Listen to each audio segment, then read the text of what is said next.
Hey guys, it's Emily. Just here for a quick update. Excuse the bumpiness. I'm in my husband's truck. So if you don't know me or you're new to this channel, I am Emily. I've been on a weight loss journey pretty much my whole life, and I recently got vertical gastric sleeve, or a sleeve gastrectomy, or a VSG, or sleeve, or whatever you want to call it. So I got that done May 15th. Today is July 18th. So 2 months. This is very bumpy. 2 months post-op. I'm down still about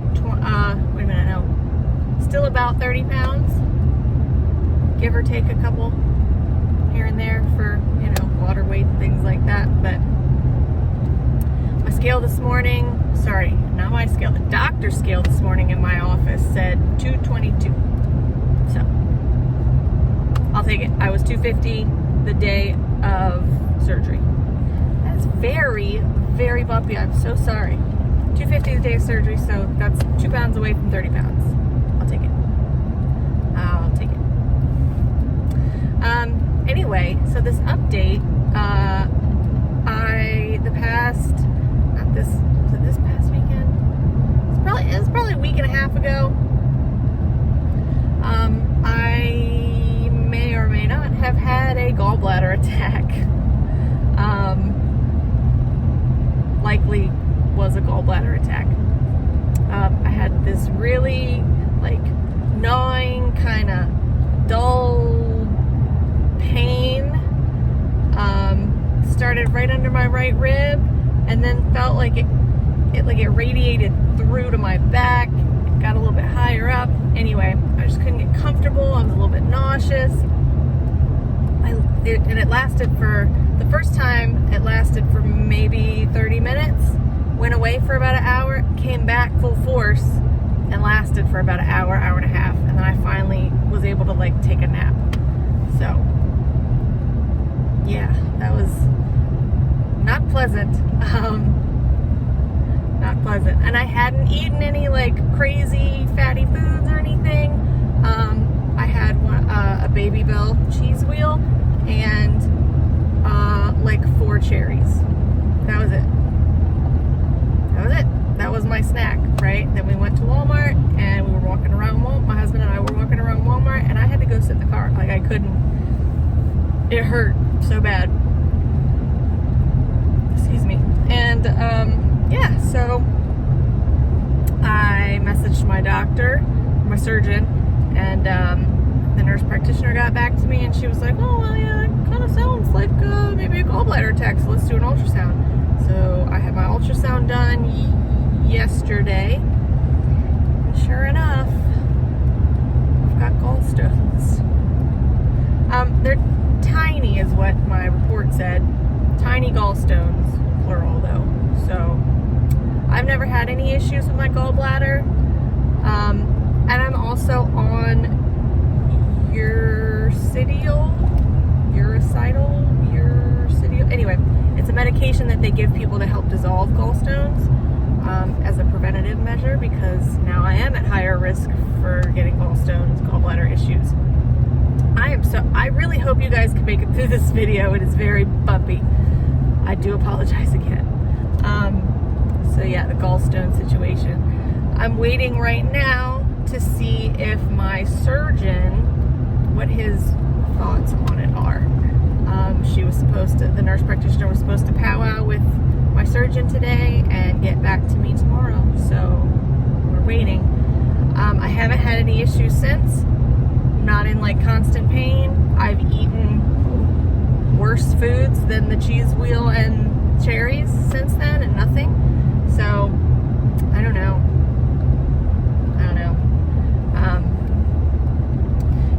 Usually with people with a larger BMI beforehand, they'll do a liver scan, because that's what it was a liver ultrasound, but they take, they check out surrounding areas in your gallbladders right there.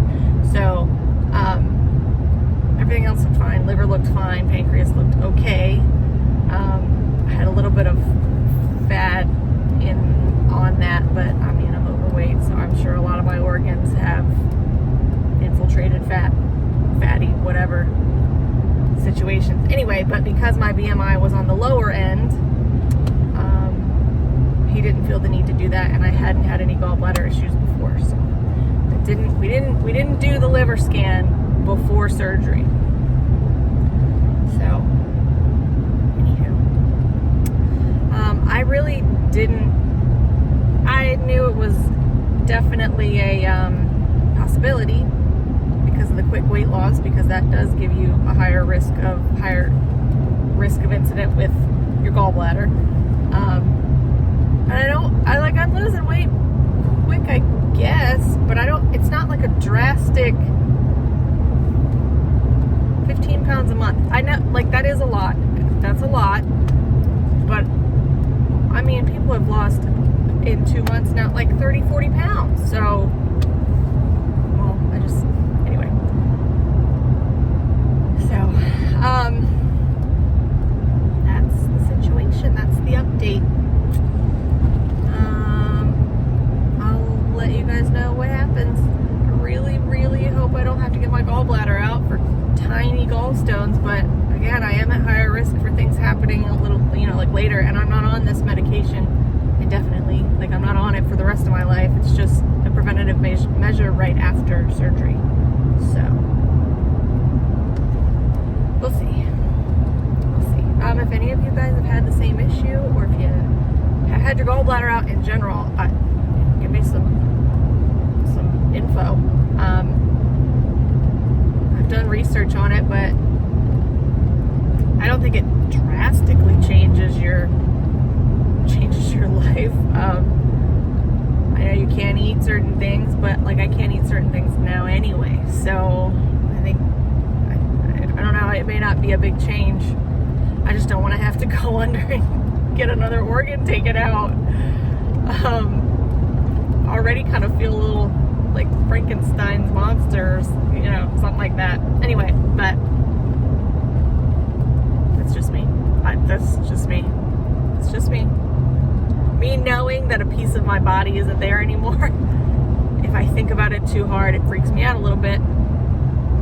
But I'm glad I did it. I don't regret it. So, it's just me being weird.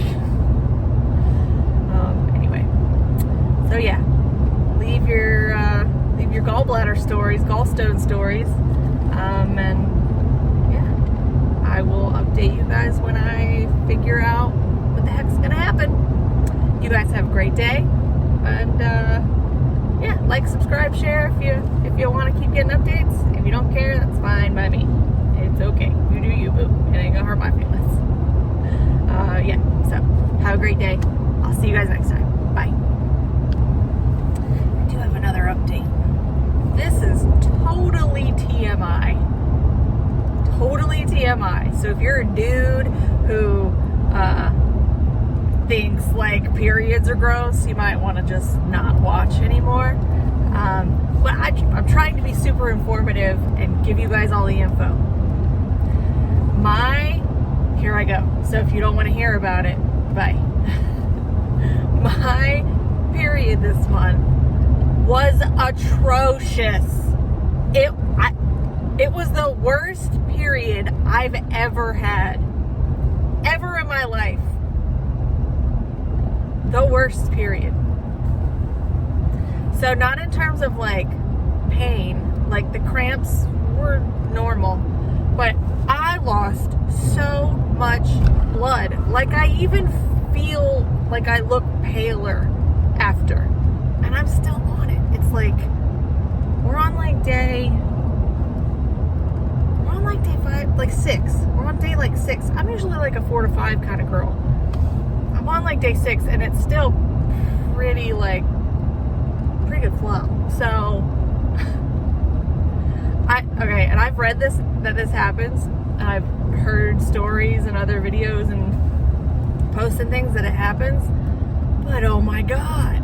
So yeah, my last period was kind of rough too. It wasn't like heavier or longer or anything, but the cramps were rough.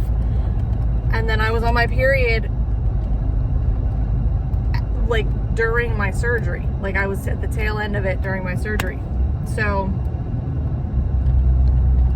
yeah, I read somewhere that like, so estrogen is like stored in your fat, and then when you lose, I don't know if that's legit.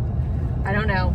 Sounds like it could be legit, but when you lose the fat, then it has to like do its thing. And anyway, but and I did have like a day or two, probably mid-cycle, of like just like a little bit of spotting. Like didn't even need a liner, like it was just noticeable, it was there, you know? So that was interesting. Is interesting. It's still happening. So I don't know. Yeah. It came out of nowhere. I'm like, oh my God, I'm gonna die. This is how I go. This is how I go. This is it for me. It was awful. It was awful.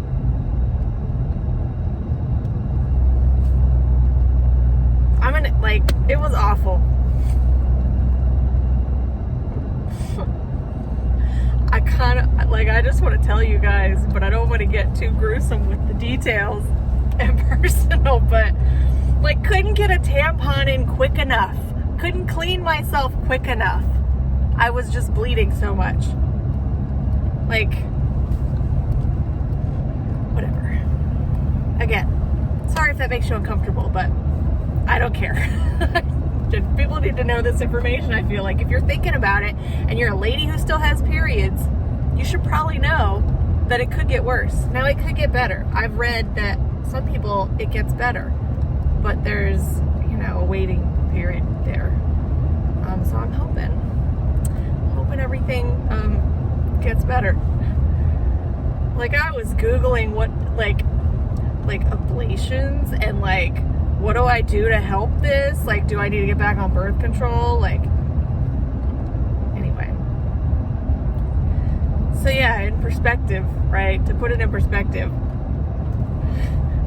I was researching having my uterine lining burnt off to make sure that this doesn't happen again. That's how much I was bleeding. So.